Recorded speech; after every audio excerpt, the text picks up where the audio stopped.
Эта невероятная история произошла в Кении, где опытный рейнджер Кеннет Оли Нашу вместе со своими коллегами патрулировал национальный парк Амбассель, расположенный недалеко от границы с Танзанией. Их основной задачей было наблюдение за популяцией слонов и защита животных от браконьеров. В стаде травоядных было 40 особей разных возрастов. Все сотрудники парка были рады узнать, что слониха Перу забеременела. Теперь самке предстояло пережить долгие 22 месяца беременности, а людям приходилось все это время присматривать за ней. Так как парк был приближен к естественной среде обитания, ветеринары старались наблюдать за животными только со стороны, обходясь без медицинских обследований. С течением времени Пир становилась все более одинокой и замкнутой, даже по отношению к своему первенцу. Однако гораздо более пугающим было открывшееся у слонихи кровотечение.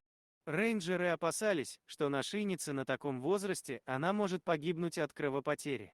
Однажды утром рейнджеры заметили обеспокоенных слонов, собравшихся около большого дерева. К тому же, на небе загустились тучи, и видимость резко упала. Кеннет сразу понял, что что-то случилось, и он запрыгнул в свой джип, чтобы помчаться к дереву. В одном месте мужчина заметил лежащую на боку слониху, которая выглядела очень слабой и растерянной. Кеннет решил следить за ситуацией и вызвал на помощь ветеринаров, так как был большой риск того, что если состояние первого слона ухудшится, остальные могут стать агрессивными и напасть на людей. По прибытии ветеринаров на место уже стемнело, слониха все еще лежала под деревом и тяжело дышала. Молодой ветеринар осмотрел ее, ощупал пульс, чтобы убедиться, что у животного все в порядке. Остальные слоны стояли поблизости, доверяя людям, так как давно знали их в лицо. Во время взятия образцов крови слониха дернулась, но обошлось без последствий. Специалистам предстояло провести анализы, чтобы проверить нарушение и дефицит питательных веществ у слонихи, которая была сильно обезвожена. Существовала значительная вероятность образования тромба в ее теле. Рейнджеры включили фонари, а ветеринары установили Перу капельницу и ввели все необходимые лекарства.